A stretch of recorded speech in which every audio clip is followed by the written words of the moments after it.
coming, I will to status. So we should leave it like that for now. But we have lots to get up to see if we between money and itself, we can heal our enemies.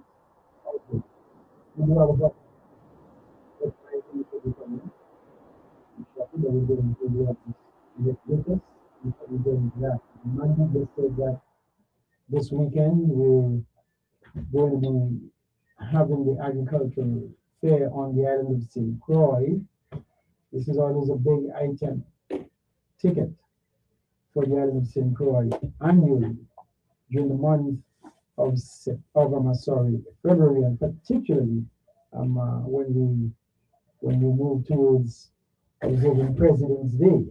That's the holiday we're having on Monday, right, Monday? Yes, it is. Okay.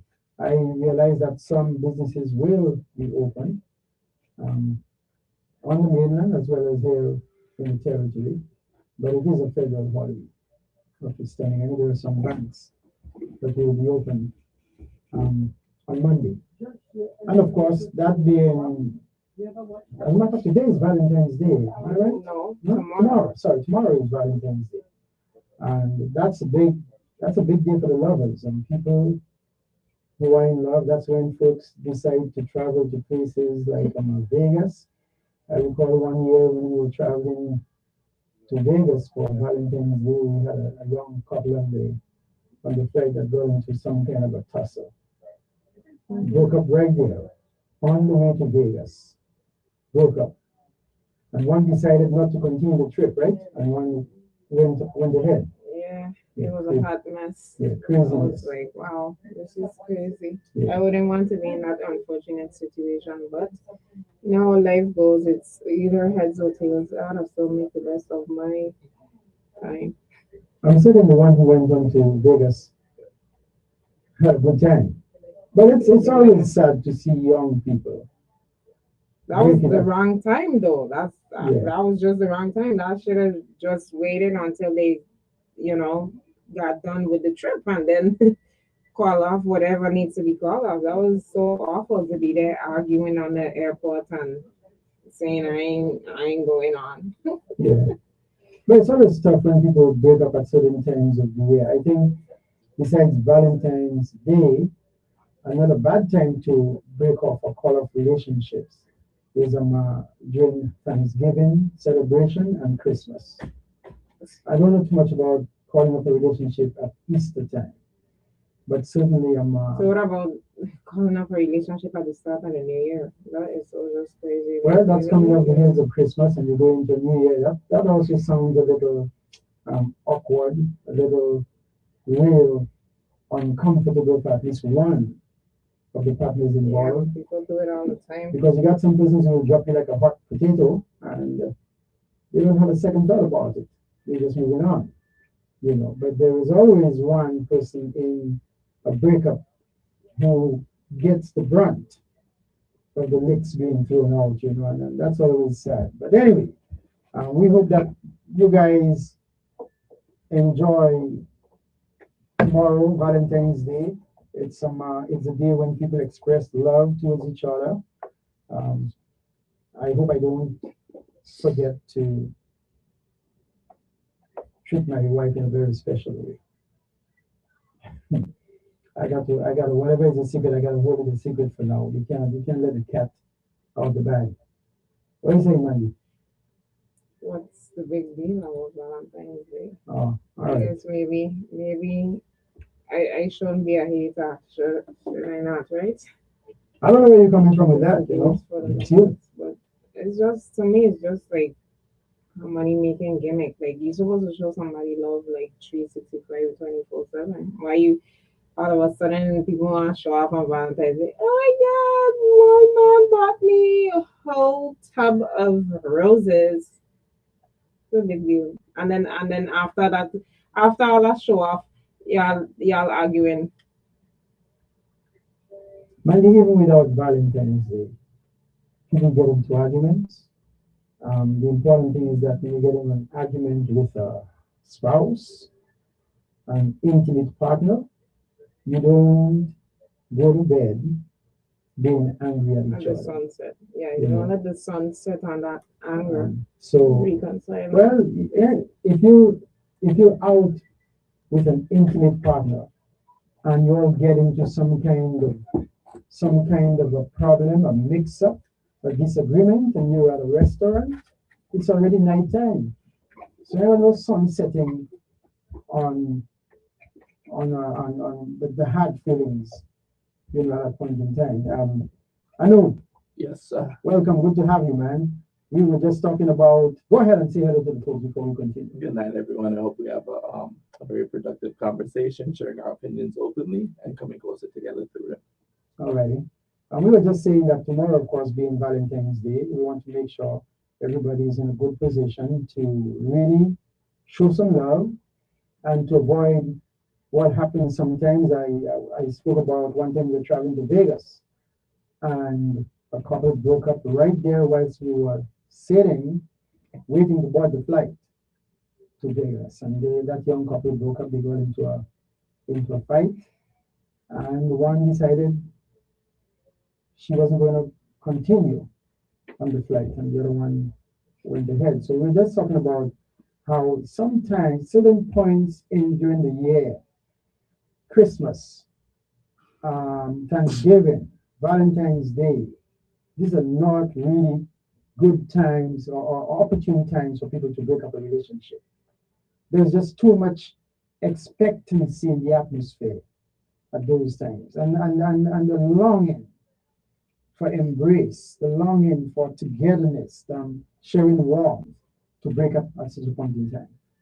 Well, I personally feel that the expectation on men is for those holidays is a lot stronger. So naturally, it will create an unhealthy environment because what I find is when a lot of young ladies receive a gift, especially for Valentine's Day, they have best friends, they have friends. So if this guy gets them the world and your guy comes with a couple of flowers, you might be thinking it's going to create an idea in your head of, I deserve better. So that could be a large reason why a lot of young ladies decide to end it right there because they believe they deserve better because they rate themselves so much higher than the guy they're actually with. And a lot of occasions, not all, but yeah. I got the impression that some people just please to get a rose, just to get a rose on Valentine's Day from your intimate partner was such a big deal. And even in high school, I saw guys, just having, isn't there a special name they refer to that rose? What's it called? Everybody's trying to get that. All the boys in particular will try and get that to give to the girls, or they will give a chocolate, sometimes a card. Carnation? What I would just get a red rose. Red rose. I kept it simple, but I would get 10 because I would give out the roses not with expectation, but just to let them know you're valued. But I don't. I look at Valentine's Day a little bit deeper. I personally wouldn't make it about the gifts. It should be a time to see if that person really loves me. So regardless of who my partner is, I'm going to get them the bare minimum to see if they really truly value my presence, my actual being there for them more than the actual gift. If you try to buy a woman, you'll quickly find out the moment you fall down, she's gone. So let me ask you guys something. What about those ladies or women? Is there a difference between a lady and a woman? I don't know. But what about those ladies who are on a job? They order flowers to be sent to them. They're placing the order. And no man sending them flowers. But of course, flowers are delivered to them on the job just to give an impression. I'm asking. You think this is just a made up? No, I've seen it happen. It's actually, I think it's both hilarious, sad, and amazing because it's three different ideas platform in my head because I'm like, I've had a bouquet of flowers that weren't meant for me, but right on top of the counter where I work. And everybody that walked in assumed they were for me. I was like, oh, it feels special. So, somebody loves me. So, sometimes we'd be going through a lot of struggles in life. And just to see a random stranger or a friend just see you being acknowledged makes you feel just a little bit better about yourself. So that's where the sad aspect comes in. That did you require that to feel good about yourself? The gift itself should make you feel good about yourself. Looking in that mirror and knowing you're a good human being should bring you all the light in the world. But what does that tell us about the mindset of the individual who goes through all of that just to make an impression on coworkers? A lot of us are broken and we're trying to heal and we're trying to feel like we actually mean something to this world. So sometimes that feeling comes from other individuals. And, yeah, it's always nice because sometimes people will see that what we don't see. Mhm. Hello, Shanice? Hello? Oh, she's saying hello. Are you with us or not? Let me see something here. I want to make sure if I shift this, not this, okay? Not this, okay, that's good enough here. Yes, Shanice, try again. Let's see if we're getting you, if we're hearing you. No? Um, let me just turn this back down a little. All right. I don't know. All right. Go ahead, try now, Shanice. No, see something saying it's muted. Something what? Oh. See that symbol right there is showing that her mic is off. The mic is off. It's on now. All right, try now. Let's see what happens.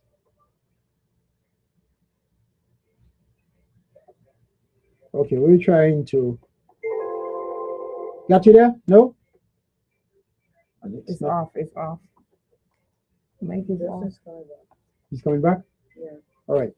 All right, just hold on, Shanice. Some Joshua will be back and he's going to get you on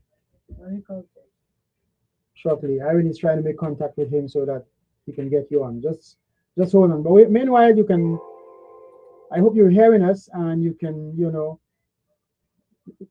keep your thoughts in terms of what we've been discussing so that you can give us your itsy bitsy input when you come on with us later on. All right, so she did pop on, but as I was saying, I know. Okay. As I was saying, yeah. Those individuals, as a matter of fact, I think all young women have this thing in them where they want to make an impression. It's not just on Valentine's Day, women, young girls going to school. I know a case of a particular young lady who would leave home dressed a certain way, but once she got out of home, she would put lipstick and all kinds of things to go to school. And one time her mother came to the school and saw her. She wasn't the girl that left the house the morning. She had on makeup and lipstick and what have you. So, something about us, we want to make an impression. We want to establish presence. And so by any means necessary, we're going to do it. And women in particular seem to go, on a tangent. They go off limits just to get it done. Men don't normally do that.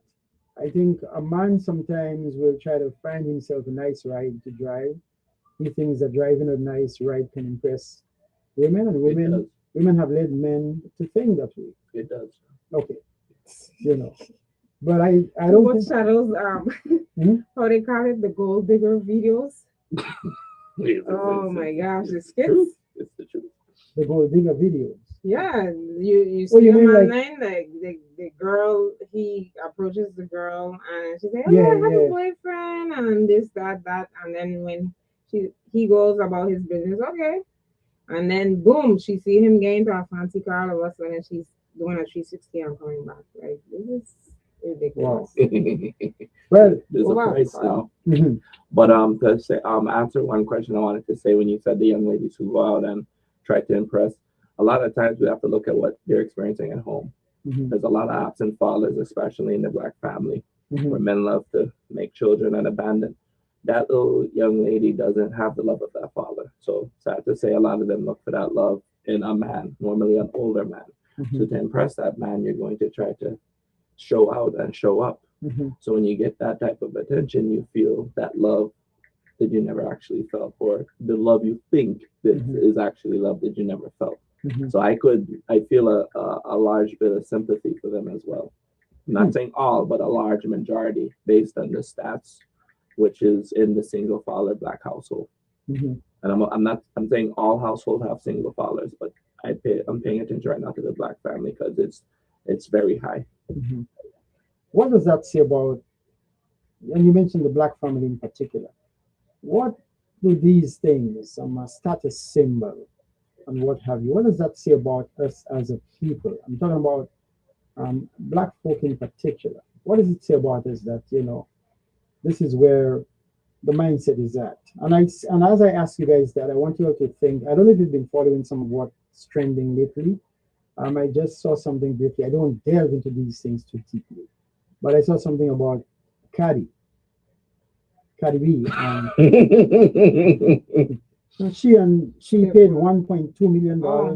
For the Super Bowl party. Yeah, and she was disappointed by her boyfriend, because the boyfriend didn't. When Not just that, they didn't pay much attention to her. No, we can't say it like that. we don't know the insights. We can't say it like that. It's what the media given to us. Exactly. But I don't know. Apparently, a previous baby mother was on the stands with the newborn. Well, he about 2 months, I think, ahead of Cardi's son. And another girl who apparently was some mistress linked to Offset was also there, which is his best friend. And to me, as a woman, that's like a slap in my face, an insult. What is this? Why are they there? I mean, like, you can't control people, but I mean, he has a lot going on. And but my question is, the spending of $1.2 million, is that just to impress the guy? Why spend that kind of money? She has it to waste. Oh, okay. She did it for friends and family. I mean, I guess she expected. Well, she was hoping that if they win, it would have been a big time celebration. Right. She have the money to spend. So She could have put that money in better places, especially for somebody who loves to heavily support the Democratic Party and the whole tax the rich concept. Just my opinion. So, y'all, at the end of the day, you guys have to remember, Cardi B is an entertainer. That's what she does her brand. And money buy love. Yes, you can. What type of love we talking about? Like that physical love? Well, Money cannot buy genuine love. Show off love, Emotional love. Yeah, it cannot buy emotional, genuine love. It can buy temporary physical satisfaction. But that person does not. If you have to buy them, they're not in love with you. But do you realize that there was a time in our history and development, women looked for financial, or not financial, but economic security in terms of their relationships with men. It was expected that if a young lady was trying to get entangled with a young man, that the young man should have means to provide for her economic security. And there was nothing wrong with that. That's why a lot of times you had younger women marrying older guys who had means. So I don't know. We have to give consideration to the economic aspect of relationships, as well as the cultivation of genuine love. And I personally don't think that. I don't believe in this love at first sight. There may be attraction at first sight, but there is no such thing as love at first sight. I believe love is something that has to be cultivated. You perhaps grow in love, you develop love, you develop affection for somebody. When you come, the person you get attracted to at first sight, and the person who begins to live with you, to cultivate life, to forge meaningful relationships, very often is not the same person you met during your first encounter. As you live with people, you begin to see their faults, the little rough edges that you're not too comfortable with. And you have to learn to deal with these things. It calls for a lot of give and take. You know, when you first meet somebody, I mean, that's true for young people in particular. If you know that you're going out to meet a boyfriend, a girlfriend, and you're in your teens, early 20s, you try to make yourself as presentable as possible. If you know the guy is coming by to visit you, you want to make sure that you wash your face, you make yourself look good and presentable. Same thing with the guy. Guys and girls do that. So I think that we when we look at love, intimacy, we need to go beyond that which is just on the surface. We need to dive deep to get to know people intimately, not just in terms of sexual engagement, but spiritually, emotionally. All of those, you got to peel back the layers of the onion to get to know who you're dealing with and whether you're comfortable with that person in a relationship. Uh, Go ahead. I agree with you 100%. You actually made me think about almost most of the young ladies I dealt with, which I cultivated the time to actually fall in love with them. I never actually stopped loving them. Mhm. So my thing, workout or not, once I got to see who they are, I understood their traumas. I understood why, it didn't work out. Mhm. I didn't genuinely just fall out of love for them. I still wish them the best. I still have genuine love for them. And I found out is because I got to see who they are. Mhm. They didn't hide it, Mhm. and they gave me that honesty I was looking for. Mhm. And sometimes it's not what you want to hear, but you should appreciate it. So I agree with you. Love at first sight doesn't exist. But when that person opens up to you, Mhm. even if compatibility is not there, Mhm. that's genuine love. Mhm. And let me say, I recently I had a discussion with my daughter. We spoke about people who, like for example, a guy who finds a woman who has been a prostitute or a woman who has been through some difficult set of circumstances. Like there is the young woman Elizabeth Smart. I think she was kidnapped by a guy, sexually abused, molested, what have you. And then a guy comes along and marries her after all of what in other words, she's been broken, she's been defiled, to put it bluntly. But a guy saw value in her and married her. And I have a lot of respect for guys who take such a position. A lot of us, we've been through the valley, we've been up the mountain, we've been bruised and damaged as males. But then we want a woman to be the best piece of heaven, untouched. If she's been touched, she's not fit for marriage as far as, we're concerned. I think this is very hypocritical on the part of a lot of guys. And so I really appreciate guys who go beyond all of this and can find in a woman value and take her on and make a wife of her, you know. I respect that tremendously, but just one of my takes. Uh-huh.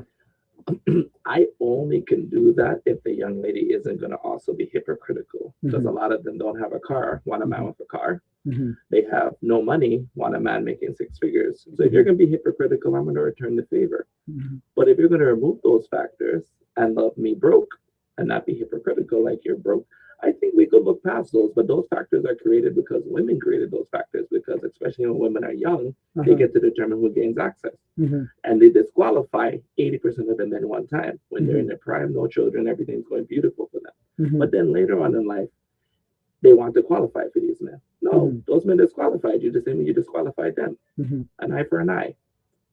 Yeah, so I Tit, don't get tit for tat, butter for fat. exactly, but young ladies don't want to acknowledge that, which is crazy to me. Wow. They do it a lot when they're young. I know I've had it done to me countless times. I'm not saying that I hated these young ladies for what they did, but they definitely created a scenario in my head which told me that I'm not going to give you the chance because you didn't give me a chance. My hope is that young ladies who are hearing this program this evening, they hear your perspective, and that they're going to be a little more discreet and circumspect in terms of their approach, in terms of their interactions with men, not be hypocritical, but be genuine, be upfront, and truthfully, before you check out the speck in my eye, check out the beam that's in your eye.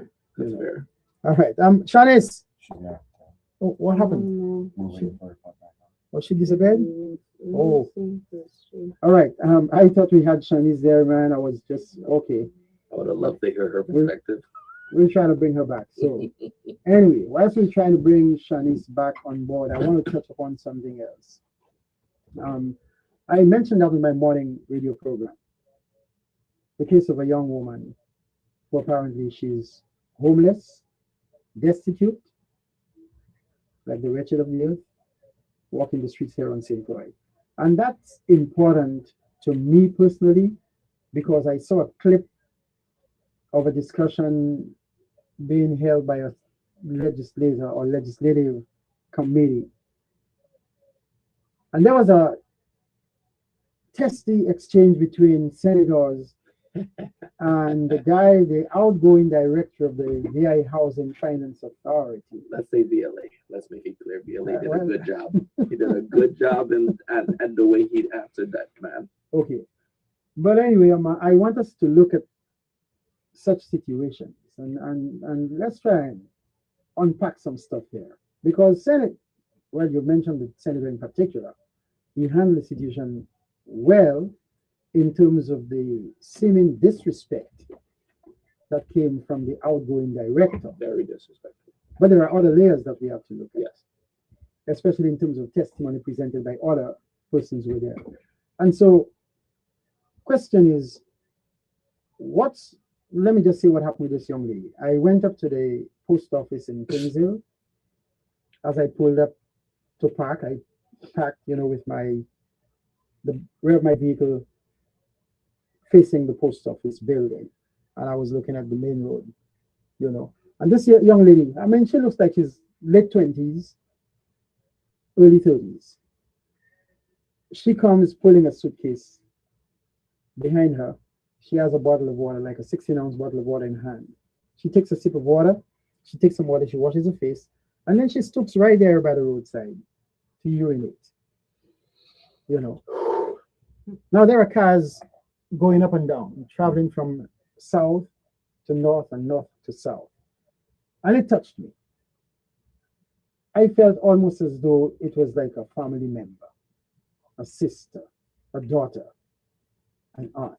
And I wondered, how did this young lady find herself in that situation? Now I'm talking about a colored young woman. It doesn't make a difference anyway, even if she was white.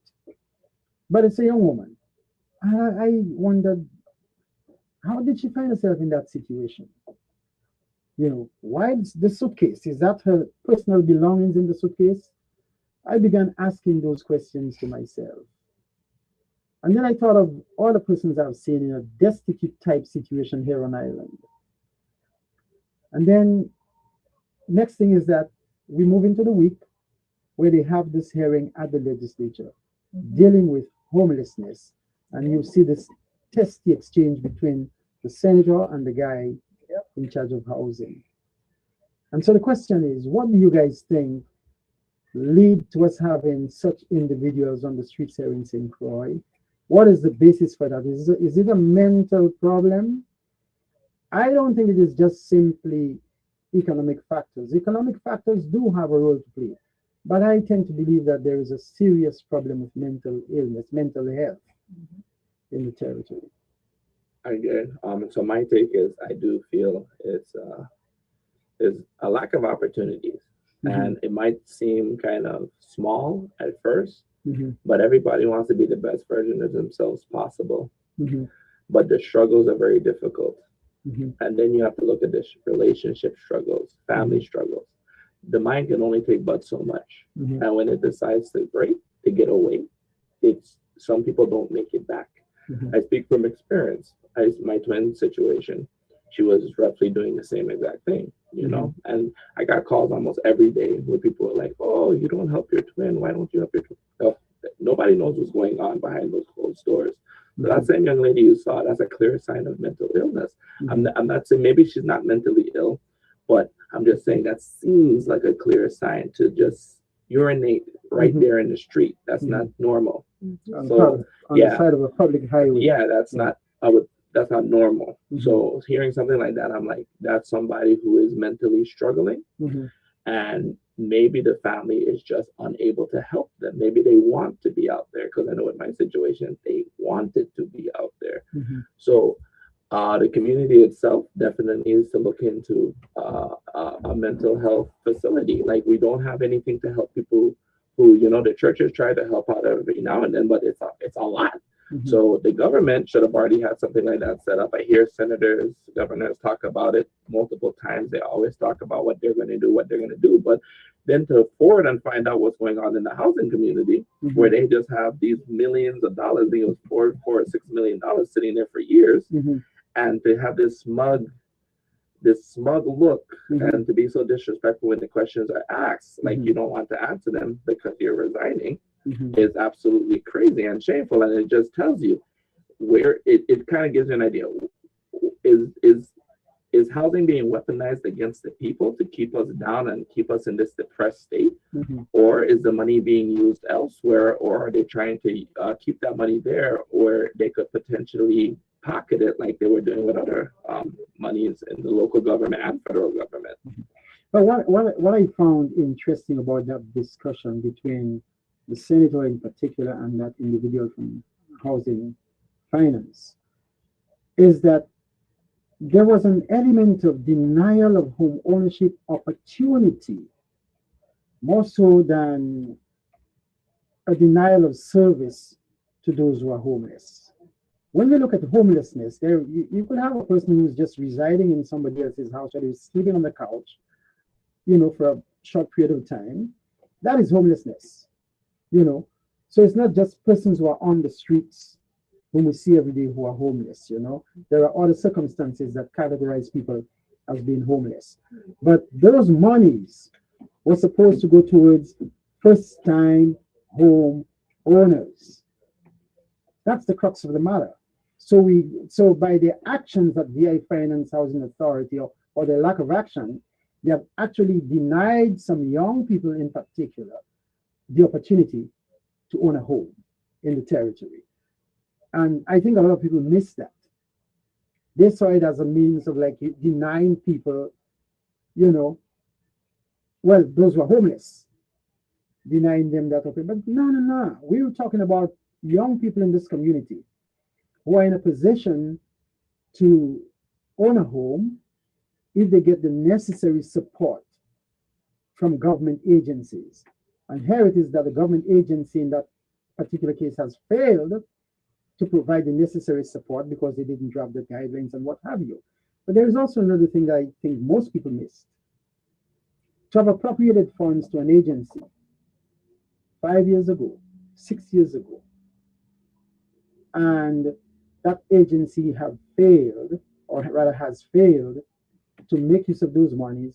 I'm saying, where has the oversight been over those 5 or 6 years? Why is it only 6 years later we're seeing senators taking these guys to task? The legislature has a responsibility to exercise oversight. And so you don't just appropriate monies to people and say you've done your job and that's that. There must be some kind of reevaluation, assessment of performance, exercise of oversight, especially if you've not seen results from the actions that you took. We have the old, how you call it, Villa Morales Hotel in Frederiksted. It's a long time that has been acquired to provide shelter for those who need shelter, those who find themselves in unfortunate circumstances where they need shelter, need a place to stay. And nothing has been done of significance. So I'm saying, yes, it's good to see that senators expose these things, but it also shows us where they have failed in terms of an exercise of oversight and being diligent in terms of carrying out the duties. And that's just my take. I do want to add in one thing that I acknowledge that they did do for the homeless community. I'm over here on my phone, just wanted to get the name right.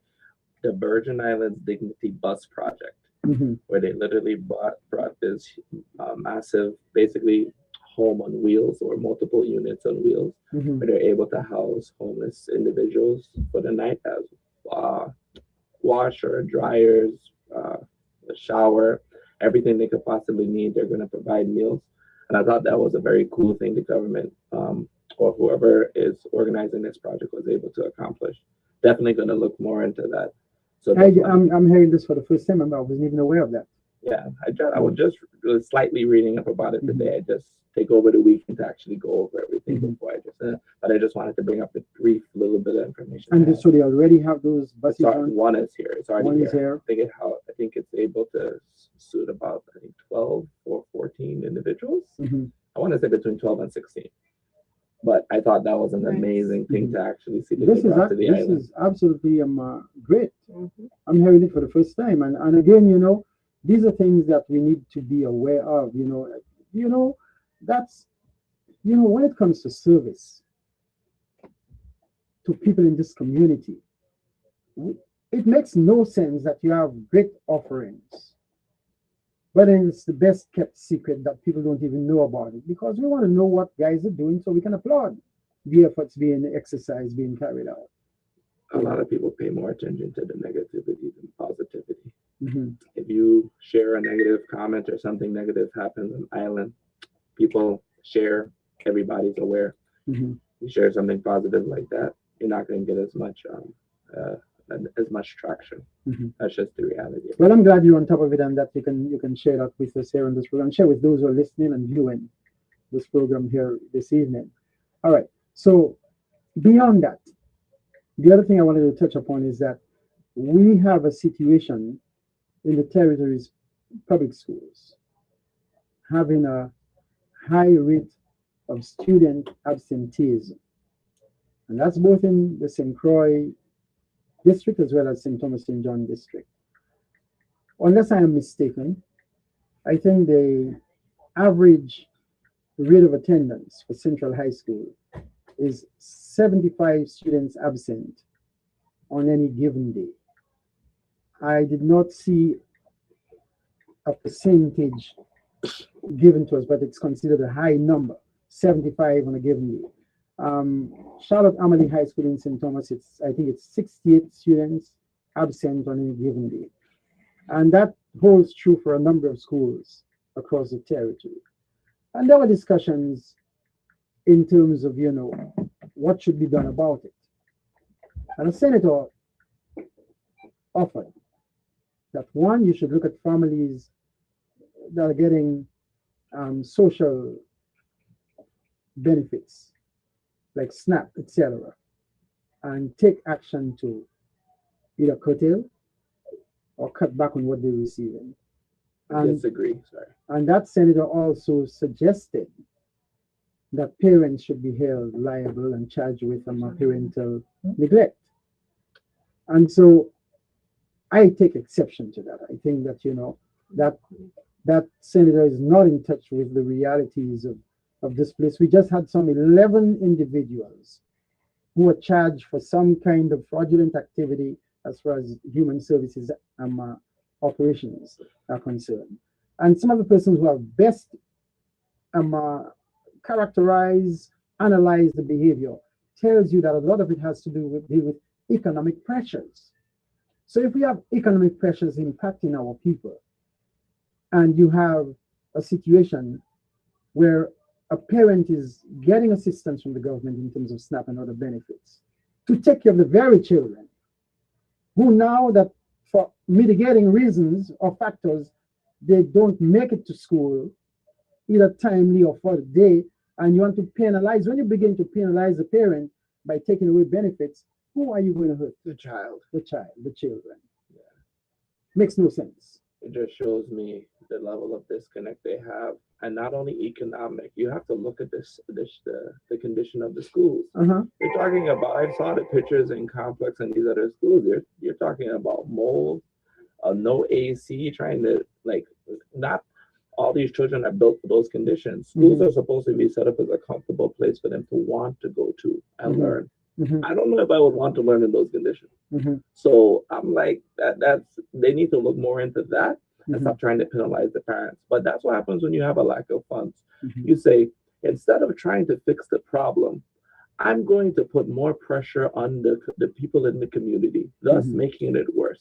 Mhm. That is a very disconnected individual who came up with that idea. Mhm. Don't penalize the children. You could do it case by case. So maybe some of the parents are neglecting their children. Mhm. But don't just come right on and say, let's just penalize them. Say, let's take a deep dive Mhm. and see the conditions that are creating these issues. Mhm. What's so hard about that?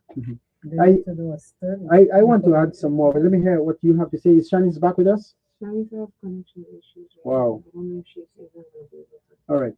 Let me hear you, Mandy. What do you have to proffer in that regard? Well, let me just, whilst you get your thoughts together, let me just get to the other thing. We don't even have truancy officers working in the education department right now. They've got a school security detail, if I may, police officers who are present at the schools and they assist their attendance counselors in terms of dealing with that to some extent. There are any number of reasons why children don't want to be in school today, especially since the pandemic. I want to blame the status quo in education for that, and I'm going to tell you guys why I say that. Um, the world today, at every level, on every spectrum, the world today is not the world we had 30, 40 years ago, as far as learning is concerned. Um, Children, learners, have a lot of competing factors to deal with, elements and styles and what have you. Teachers today and school administrators today have to think outside the box. What are the resources we can draw upon to make the learning experience interactive, to make it appealing to the children? And when you have children who are given to video and gaming and audio advances in all other areas, and then they'll come into a classroom where basically the process in the classroom is just dull. That takes away from the learning process. So teachers today have to avail themselves of all the different resources that are out there to make the lesson interactive, to make the lesson meaningful, to make the lesson appealing to the children. And I think perhaps when we look at a professional development for teachers, the Department of Education has to embrace that approach to make sure that teachers are being resourceful, to make children want to be in school. You know, I know guys who want to be in school, don't want to miss a day. Because of what? They've got a little girlfriend in school that they want to see. You can always find some motivating factor and element to get children to want to be in school. You know, and there are schools in the nation doing that. I am in touch with a particular set of educators right now. I shared, well, I get information from them. I get a lot of tips from them in terms of how we can make the learning environment more appealing to children, how we can deal with the individual differences and all the problems out there. And so I'm saying that, you know, our Department of Education has a responsibility, you know, to provide leadership, to get teachers to be on that page. We keep having all these professional development teacher days, and what's being done in there? Because if children don't have the drive and motivation to go to school, well, what are they having these seminars for? What's happening on those professional development days? I don't know. I have not attended one In years. So I don't know what goes on, but I'm saying the crux of their discussions, the presentations, the workshops should be making teachers more efficient, more effective in the classroom and in the delivery of the lessons. I just want to point out one more thing. Hey, Shanice, we have you back on. Can we hear you? Yes, can you guys hear me? Oh yeah, we Now can. now we can hear you. And Welcome. it's good Thank to have you. you. All right, Thank- thanks for having me. Yeah. Well, we want to thank the powers that be for allowing you to connect with us at this point. Yeah, I don't know if you heard what I was saying about the high rate of absenteeism in our schools here in the VI and some of the recommendations that came from some of our leaders. If you heard us, what's your take? What do you have to share? So unfortunately, students being absent is something that we struggle with here as well. Um, for different reasons, I want to say that a lot of people don't see school as important as they used to see a long time ago. So not only people not seeing school is important, but I want to touch on something that you said about making lessons more entertaining. So we Mhm, do that to a certain extent, but at the end of the day, my job is to deliver information. mhm, Whether you deem that entertaining or not, that's that's not in the job description. Now, being the teacher that I am, I will try to deliver that information in a way that you can connect to make you feel like you're entertained. But that's not in the job description, and I think a lot of people have that confused. Teachers are one of the lowest paying professions in the world, in this country especially. Um, Think about it. Now, I'm not speaking for myself, but think about a teacher that's making $30,000, that's barely making ends meet. She's gonna do what's required of her, which is to deliver the lesson. A lot of times, when people find things entertaining, is because teachers are taking money out of their pocket to purchase resources to make the curriculum quote unquote entertaining. So I feel like that's a misconception that people have. The same thing with classroom. I know there was a big thing with classroom decorations. We spend money out of our pockets to make our classroom look that way. The only thing that's provided to us is chairs, desk, and that's it. mhm, Everything else, some people get rugs, but everything else, that's the decorations, anything that's in the classroom, a teacher pays for. And if you are barely making ends meet with your teaching salary, I mean, you can't blame the teacher. mhm, mhm. All right. Anybody else before I respond to what you just said? Anybody else? So I wanted to say one quick thing.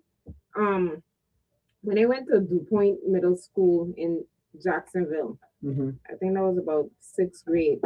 They had this like special program for kids who, there was like honor roll status and stuff like that, where you would get like this gold card, and it's a special lounge apart from the other kids where you could go in there, you could watch TV, and it probably was like a feeling like what Nicki Minaj thinks she get that gold card for Trump. You know what I'm saying? But Yeah.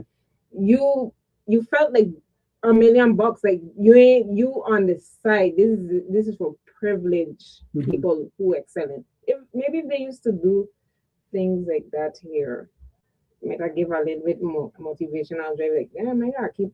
And you need to keep your grades up, because if you start slacking, that privilege get pulled from you. Mm-hmm. And I thought that was so cool. Mm-hmm. What DuPont Middle School offered. So first off, on the Nicki Minaj comment, she was absolutely joking about that. She made that extremely clear. Well, once you're once you support anything Trump does, you naturally get a lot of backlash. Not saying you were giving that, but most people do. But you can support other political parties, like the Democrat Party's Kamala Harris, who doesn't know what a woman is, and you don't get no type of bashing. That's kind of strange to me. But emotions carry a lot of weight in these conversations. But to the young lady, Shanice, am I saying that right? That was beautiful, because she said, I agree with her. It's not in the teacher. As a teacher, your job is not to go above and beyond. You have a job to do, which is give them information. But clearly she loves what she does, because she takes the time to go above and beyond. So I was going to ask, why do you become a teacher if you're not going to go above and beyond for those little children, for the future minds of this world? I don't see the point in it. So I will also say that I believe a lot of them go in with that type of mindset, but because, like she said, the finances, the lack of support, you get burnt out over time, and you reach a point where it's just, let me just get my paycheck and go home, I'm tired. Mhm. These people ain't trying to help me. So Mhm. you get burnt out. So it all falls back to the government, Mhm. making sure these schools are up to date. Mhm. Each classroom, it's simple. There's grants out here. Each teacher should get a certain amount of money before the new school year starts to fix up their classroom. Mhm. You're telling me these people can't find money to utilize, but they can find millions to steal? Mhm. That alone is telling you it's the leadership. Mhm. Right back to leadership. They don't care about the future generation. They care about securing their generation. Mhm. Nepotism is one of the strongest things here. It continues to keep the people down, Mhm. and they firmly stay united as one. That's Mhm. why a lot of senators choose not to speak out against each other openly, Mhm. because behind closed doors, nepotism is alive, Mhm. looking out for each other. That's just my thoughts. I am glad that we're all on the same page, but we're putting the punctuation marks, the commas, the colons, the semicolons, all in different places. Some of you all might feel, well, we need no commas here. We don't even need a full stop. Let's just keep moving. And others may feel that we need to put some punctuation marks here and there. Let me just say this about the entertainment aspect of teaching. And of course, we have to look at that on different levels because certainly you won't approach teaching or disseminating information on the elementary level as the same approach that you would use on the secondary level. You gotta approach teaching elementary school and teaching high school in different ways because the mindset set is not the same. Now, let's. I taught foreign languages, French and Spanish. Basically, we dealt a lot with verb conjugations. I am, you are, he is, she is, etc. And how we take these things and put them in a structure to form sentences so that things are grammatically correct when put together. We did not concentrate much on the oral aspect, speaking the language. A lot of time was spent in maybe just asking questions, answering questions, writing a brief paragraph with about, say, 5 or 6 sentences to present the position. There were other activities we got into that were culture based, but we didn't make it interactive. I always felt that I should have learned to play the guitar so that I could come into my classroom um, with a guitar, sing a few songs, and have the students sing along with me. I did not do that, but I felt that I should have learned that and bring that into the classroom. What I did sometimes was to try to incorporate it, like you have a little restaurant type scene set up in the classroom. And I know, as Shanice was pointing out, it takes money to put those implements in the classroom. It takes money to decorate the classroom. I found out late that a lot of things we could have spent money on when you file your taxes. You could have deducted the expenditures. But I'm saying, imagine you teaching a foreign language and you're having a restaurant scene in your classroom, on a Friday morning. The children want to come because there'll be some eats and drinks, and you're going to have a setup. The items will be named according to the language we're studying, you know, hamburger, cheese, milk, juice, what have you. People have to express themselves in terms of ordering at the restaurant. You're going to have somebody, you have persons who will be doing the serving, you have persons who will be doing the purchasing. So you make it interactive, where people learn to go to a restaurant in a Spanish country and to order something. That's what I'm talking about.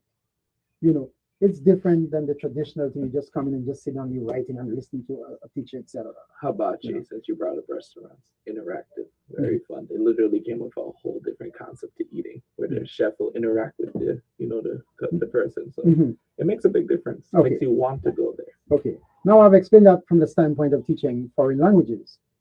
Well, we can do the same thing in history and biology, it's trying to take the subject matter and fit it into on.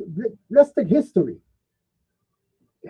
man, and Shanice, I agree with you and I disagree with you. You got to be an actor to be a good teacher today. The Very guy who's dramatic. teaching history, the guy who's teaching history, and who decides that today he's going to come in dressed like Napoleon, you know, because we're discussing the exploits of Napoleon, you know, a character. I I was actually thinking. wish that back in school, I'm gonna tell you guys, I hate history. That thing put me to sleep. Once I get in a history class, I want to go to sleep. I can't picture what happened in 1865. We need to reenact it. I need to come to class and I need to feel what happened in Exactly. 1865. Just hearing it, I want to sleep. I don't like history teachers. Exactly. You know, so I'm saying I'm that, bored. I'm saying, Shanice, let's make it interactive. Let's have a few students act. You're talking about the discovery of the New World. The Spaniards coming over to Mexico and Cortez going into with his conquest. Let's get some Indians who's going to stand up to him. I You think know, too, a lot of people, I feel like if you're not in the teaching world right now, you won't really understand. But a lot of our curriculum is literally scripted. It tells you what to say and it tells you what the students should say back. So a lot of times we do want to deviate, but we cannot because our curriculum is literally a script. okay, all right, and I accept that.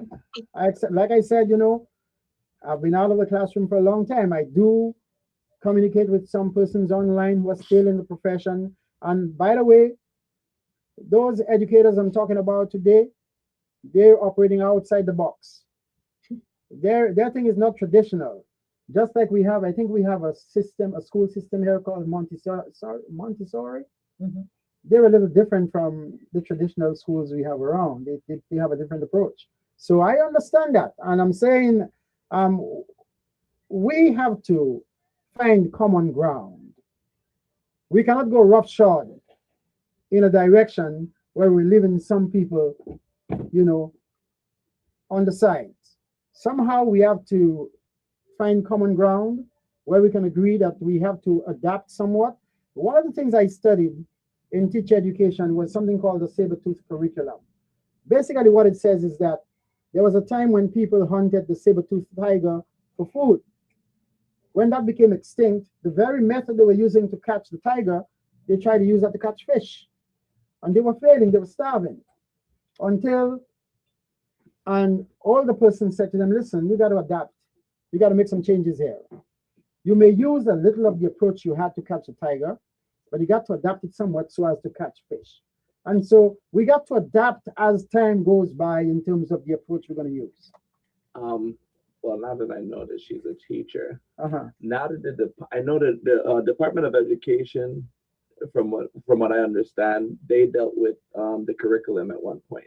Mm-hmm. So now that they're no longer there, from what I understand, they said they were trying to take it back to the state level, so they would get to decide their own curriculum. Do you think that's a good thing, considering the the the Department of Education had on the entire world, on the all of the United States? So I think that's a misconception. So the Department of Education, they distinguish the standards. So like Common Core standards, that type of thing. The Mm-hmm. curriculum is chosen based on your state and your district. So in the state of Georgia, our curriculum has to include, about the Blue Ridge region and all the founders from Georgia and the Savannah area. But the curriculum is chosen from the district that you teach in. For example, in Atlanta Public School, the curriculum that I use, another school may not use that curriculum. So it's not like everybody is learning the same thing. The standards are the same, meaning, for math, kindergarten students must learn to count from 1 to 100, that type of thing across the state. But the way that you do that can vary. So do you get to determine how it's taught? So they need to work on changing the curriculum then. Not at all. We do not get to choose that. That the district chooses how we do that, and that's a problem. Because if you are OG teacher like me, what you do is close your door and you do what works. And when those people come in your room, you follow what they're telling you. But I'm gonna tell you, specifically for my this year, actually, if I was to follow the reading curriculum that they have given us to use, none of my kids would be reading. Right now, majority of my kids are reading, and the ones who are not reading, they have a disability, and that's only because I closed my door. So they set the students up to fail with the current curriculum they have in place. They have a failing curriculum that they refuse to change, but they're forcing teachers to implement it. Yes, because a lot of times the people who make these decisions aren't in the classroom.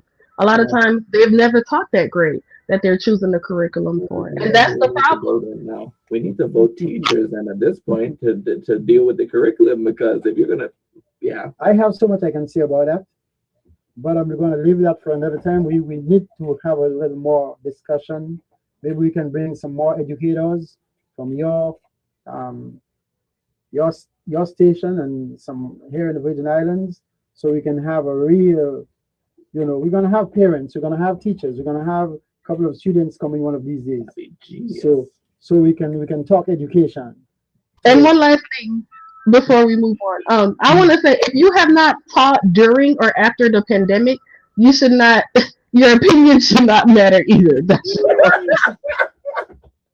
Okay, that's what I'm No, no, wait, I hear you.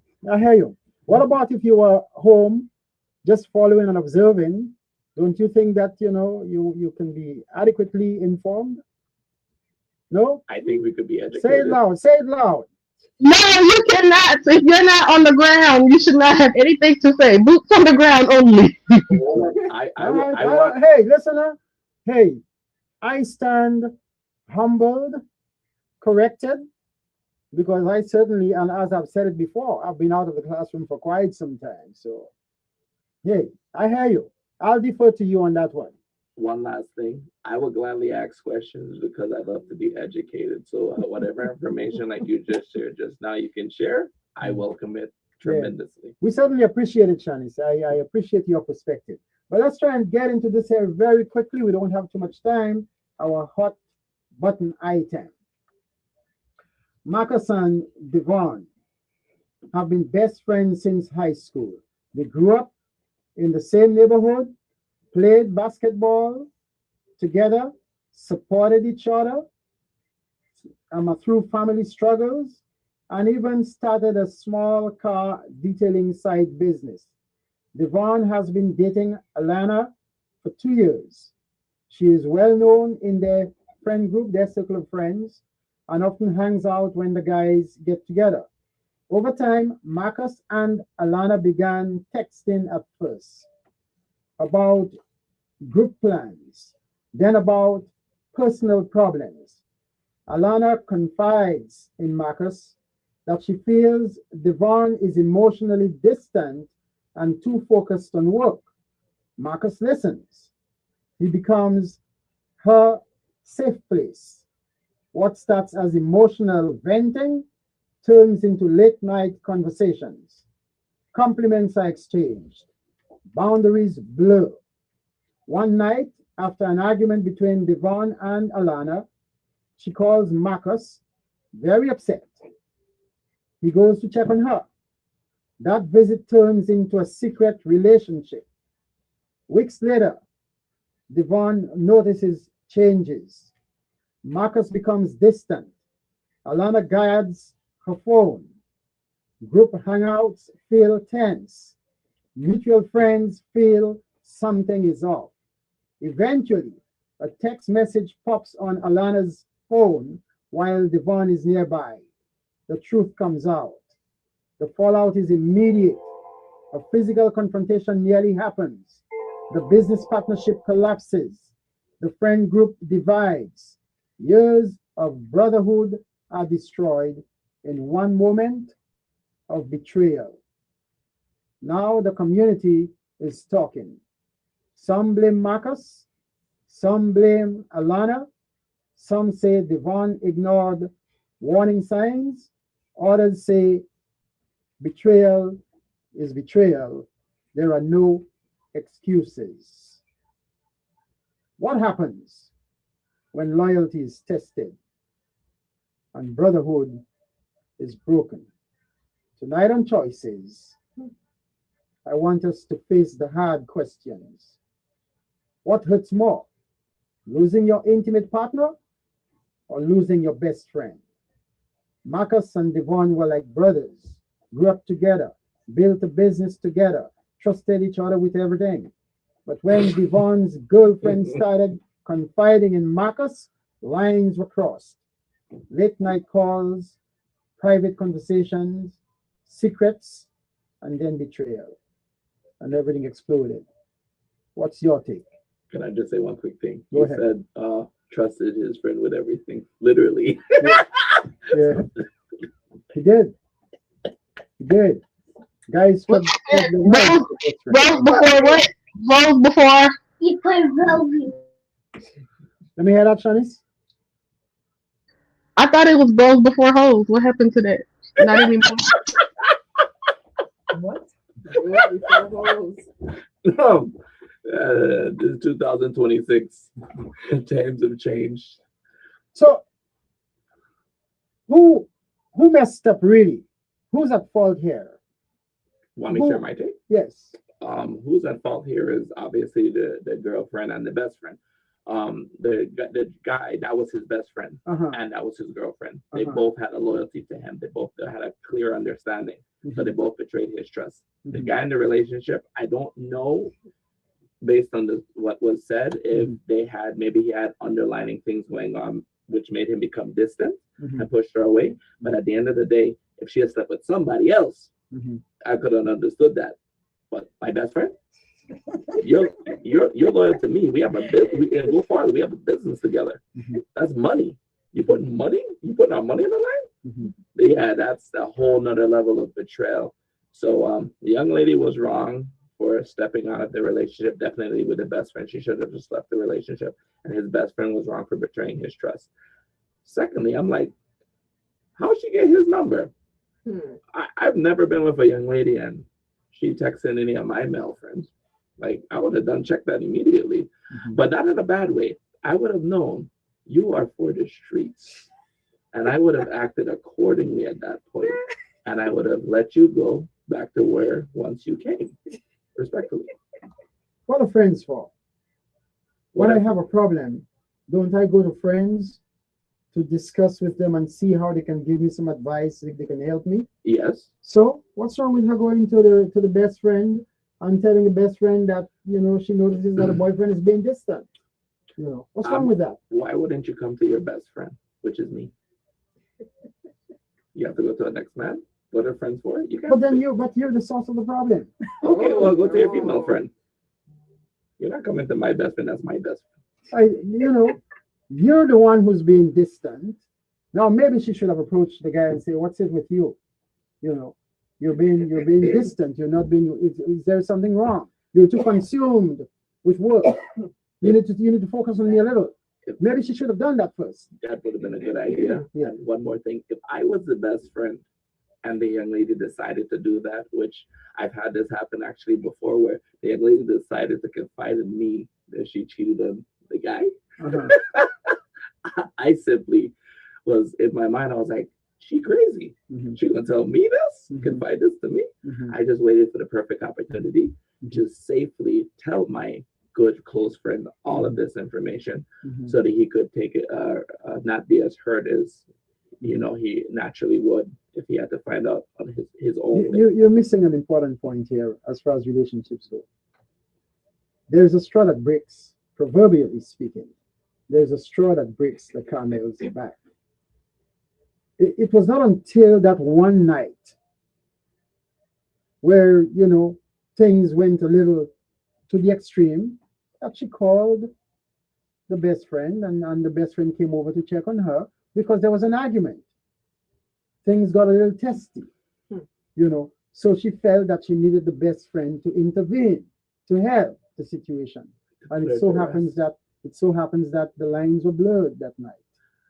And that's I've been in a lot of arguments in my relationships. Uh-huh. And I never thought of being like, hey girl, I could see you.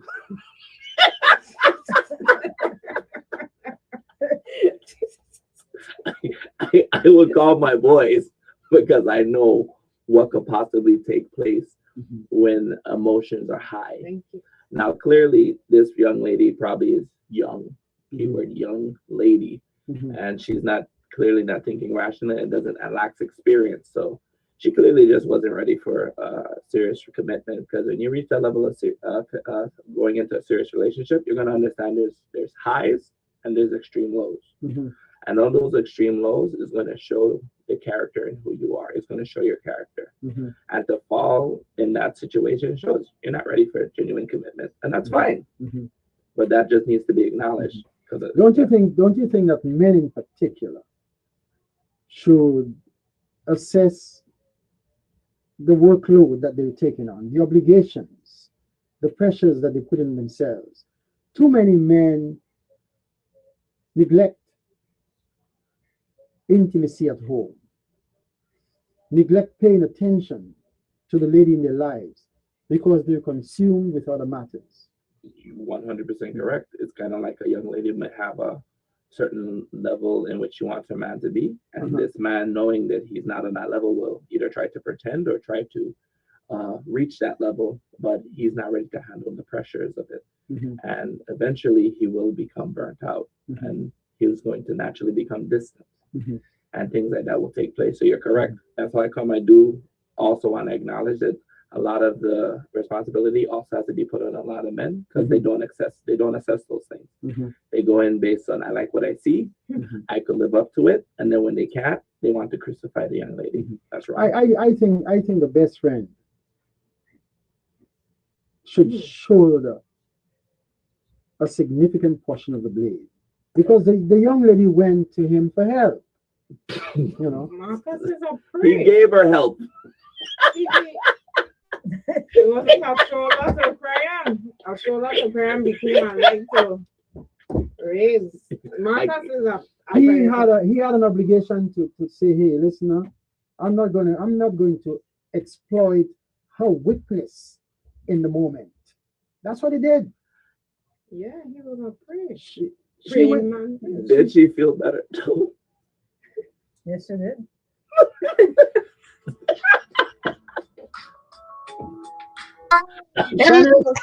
Everyone was wrong in the situation. Everyone needs to be blamed. Which one is Marcus? The boyfriend was wrong for neglecting his girlfriend. The best friend and the girlfriend was wrong. The girlfriend was wrong for confiding in the best friend, because either way, if it didn't go that way, it could have went another way, where he went back and told a friend everything that she said. Okay, so that's where the girlfriend messed up right there. And the best friend was wrong because we know women are emotional and men are physical. So the minute that those two things came together, where they were physically next to each other and she was being emotionally vulnerable, they should have known that was not going to be a good thing that was going to take place. Okay? You're sad, you're crying because your man not acting right. Oh, what do we do? What do we know? We have another man right here who's doing what you want your man to do. Okay? He's right there. Your man is gone. We're only human at the end of the day, okay? We're only human. And everybody is not strong.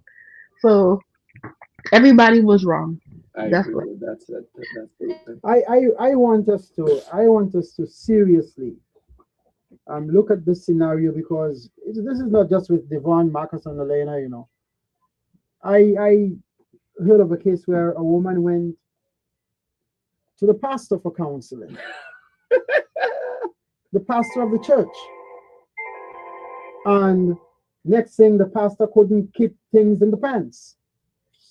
You know, the husband actually came to the office was upstairs in the church, and the husband actually came there and caught the pastor with his wife. You know, so I'm saying, even the pastor, when you go to a pastor for counseling, a pastor can find himself in a state of weakness. That's predatory behavior. You're I'm not, supposed to be I'm in a not, law I'm not school. excusing the pastor, I'm just saying that, when people have these problems, they got to go to somebody for help. So how do you choose the best person to go to get some help? Well, Mandy said, "Go to God." Mandy always say, "Go to God." She, Shanice, you say go to God. God has given us a lot of instructions in terms of what's best to do in the Bible.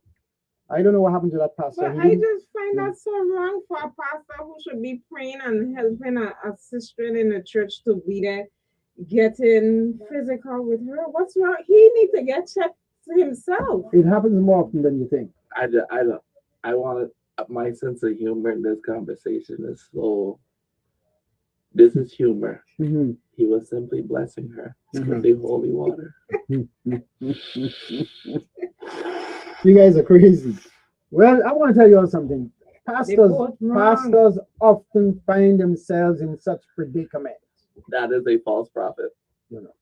Or, I'm just telling you. yeah, false prophet or somebody who just fell short. We all make mistakes. We all make poor decisions. Even the pastor. You We're all remember, human. you guys perhaps were too young to know about that. There was a pastor called Jimmy Swaggart.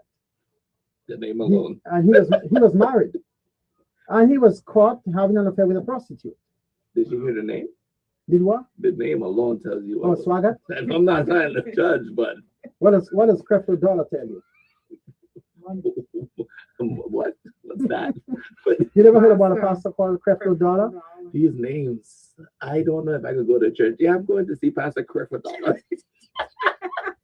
Shanice Creflo is stationed in Georgia, right? And I think he used to be a counselor, as a matter of fact, a school counselor before he became a pastor. But I've not heard too many. What did I hear about him? The only bad thing was that at one time he supported tithing, and then he turned back and said that he no longer supported tithing. And I could see where he was coming from. And one time I think he disciplined his child, his daughter, and the authorities thought he had gone too far. But apart from that, I've not heard any bad, reports about Creflo Dollar. But that name certainly strikes somewhere. Creflo Dollar was arrested and is in jail for touching boys. Let me hear that. Oh, this got dark. Oh no, sorry, that's Eddie Long. I think Oh, that's yeah. But he's not. But he passed away. He died? He passed away, Shanice, didn't he? who passed away. Yeah, he's no longer alive with us, Oh And no, listen, we have a number of them. they had ATMs in the church. I thought Yeah, you. them getting caught up in that. But then again, as my brother Harry says, these guys are what you call them, false prophets. We have a lot of them. Yeah. Clearly these guys, if they read the Bible, they either don't understand what the Bible says or they're not following the instructions of the Bible. So you really have to question their commitment and their loyalty to the very book that they're reading. I think it's inexcusable that a man of the cloth, a man of God, should find himself in such situations. And for the women pastors too, if they fall, that's a terrible thing. I think they all start off on the right track, and then once they gain the masses, then I feel like they begin to think that they are bigger than the program, and that's where the problem becomes an issue. That is why I have to emphasize that, there is one of the Psalms where the psalmist says that he has made a covenant with his eyes. He has made an agreement with his eyes, not to behold, to look at the things that he shouldn't look at. So that I believe that, people who are involved in advancing teachings from the Bible, they have to be very careful in terms of what they say and what they do. I think it's the height of hypocrisy. You are the example. Yeah. Your words carry more power when you lead by example. Mm-hmm. Yeah, and this thing about wanting to make excuses that you're human and you found yourself in a moment of weakness, I disagree with that. The only reason I say that is because Jesus teaches us that all of us will fall short every day. Mhm. So if sin is sin and we're all going to fall short every single day, Mhm. we can't judge the level in which someone sins. Mhm. That's what we're taught. So that's where I'm coming from. But I do understand your point. Mhm. And it's a hard one because they say don't judge the level of sin, Mhm. but certain sins are a lot easier to do every day. Mhm. And other sins are far more extreme. Mhm. But we're taught not to judge the level in which you sin. And the Bible does say that we are to judge, but the judgment must be righteous judgment. The Bible also tells you to leave judgment to the Most High. Yes. But the Bible tells you that if a man desires to be a bishop, he should be blameless. Among other things, that he should be the husband of one wife. Now that's powerful. Yes. You're going to be a pastor, be the husband of one wife. In other words, you can't be running around with Mary, Jane, and Jill. You understand? Thank you. We're living in a time where we're living, and that's for the pastors. And the president don't get married, so that's a different thing. The Catholic priests and maybe Anglican priests get married, but Catholic priests don't get married. But if you're gonna be a pastor, you're gonna have a high position in the church, then you gotta check yourself. You can't be given to too much of liquor, so that you're drunk and falling down in the streets. You can't be gluttonous, that when you go to the party you want to fill your belly with food. You can't get into dirty dancing. I'm not against a pastor going to a party and dancing with a couple of the ladies in there, but you don't begin to break dance and you're on the floor rolling and you're doing all kinds of craziness. You're a pastor. Check yourself. Certain standard you have to hold yourself to, which is fair. Yeah, And so my position is that you got, when you're like, for example, if I'm a member of a congregation and I am, let's say, like a deacon, I cannot be a deacon in the church and I'm messing with women in the church and I'm married. I have a conscience. I cannot be serving at the table where I'm either sharing out the Lord's Supper, I'm praying over the Lord's Supper, and I'm involved in dirty lifestyle. No, man, I can't do that. You got to have a conscience. That's what I'm saying. So I'm not gonna make excuses for pastors who get caught up in this thing. But when we come to everyday life, even there we have to draw the boundaries. We have to establish lines of demarcation. I cannot be your friend, my brother, and you and your girlfriend, you all are having a problem, and the girl comes to me looking for advice, looking for support, and I am going to capitalize and exploit her weakness to be sleeping with her. I shouldn't be doing that. I got to have a sense of integrity. We can't go there. Yes, you can lean on my shoulder, you can cry on my shoulder. I'm not going to take advantage of you and have you in bed with me now. That's a point where hopefully the pastor is able to acknowledge it, step back, seek forgiveness, allow somebody to potentially take on that role who's spiritually stronger. But I just want to understand not to condemn that person. I know that they can always come back. All right, Mandy, you're going to say something? I'm going to tell you one thing. It will be interesting to find out what happens in that situation when the group has broken up. If them two will now remain in a relationship, because what they were doing was being done in secret. Now the whole thing has exploded, so that the intrigue that was there, because a lot of people get into these things because it's a bit of suspense. I've heard women say that they cheat because, boy, how they call it is the suspense, the thrill of doing it and not getting caught. Oof, that's not gonna be have to pick wisely. Wow, That's dangerous. I come home and I'm like, whoa, wait, what I smell is. Listen, seriously, I've heard women say that. It's the thrill of getting into it. Dangerous game. You think it easy in this life? Hey, listen, those of you who listening to us and hearing us, I'm telling you, listen, check yourselves, and check the people you're getting involved with. Thoroughly. Check before Man and woman alike, check yourself before you wreck yourself. Check before you wreck. You know, and the other thing is that I'm going to say let's stop being hypocrites. You know, you can't want the perfect woman, and you done been there dogging all over the neighborhood. You have said something so powerful. I remember the first show I came to. My level of judgment was extremely heavy, especially before getting more into the church and everything. And my eyes opened drastically because now, if a young lady has a past, I don't judge as heavily at all, if any. I look at who she is now and the potential she carries currently, because I don't know where she was at in her years before, because I know where I was at one point, and I could understand why a lot of young ladies overlooked me. Lack of maturity. I still had so much growing to do, and as a man, you're tasked with being a leader. I was not ready to be a leader. I had to grow into it.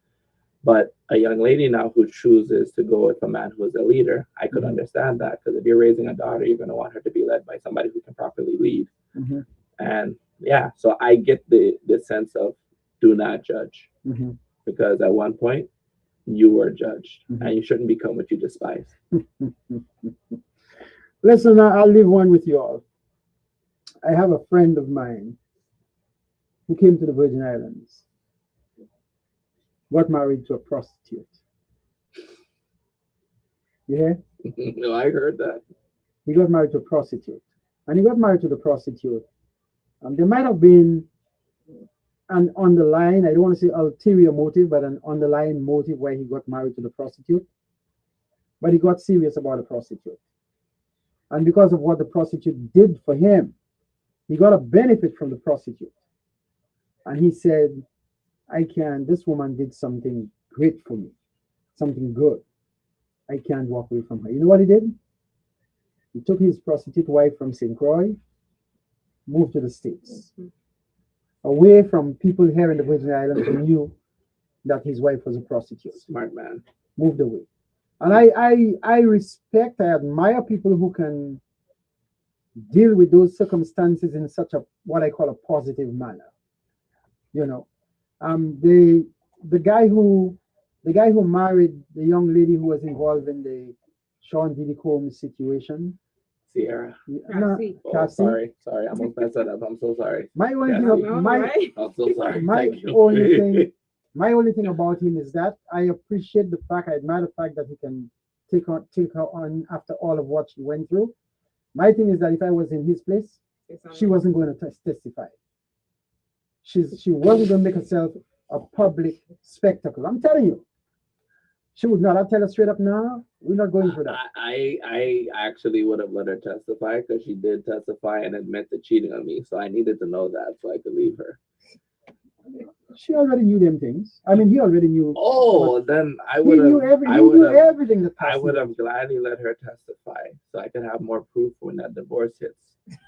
She got a lot of money from Diddy. You're the best. You're the best.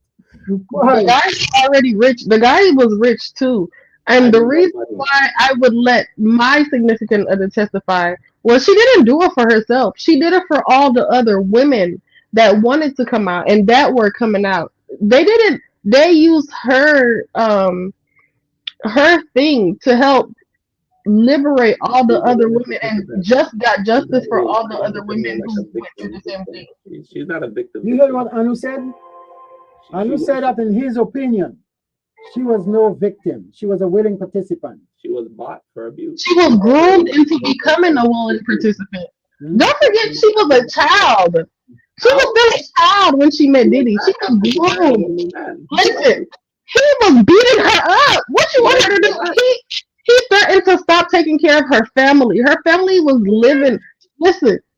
Well, I'm gonna tell you guys not rich. Diddy is rich. Well, let me tell you guys something. All I have to say is that we as Africans, we need to stand together. We need to stick together. We need to look out for each other. Men, let's see how we can uplift the women. Women, keep yourselves above board. You're precious. Your body's in no hand towel to be thrown all over the place and wipe every hand out there. You know, put some dignity in your lives. let's treat you all as princesses and queens. And the men, be like princes and kings. And we need to do that at this time we're living in because they're trying to keep us divided. Nations of black people being set up one against the other.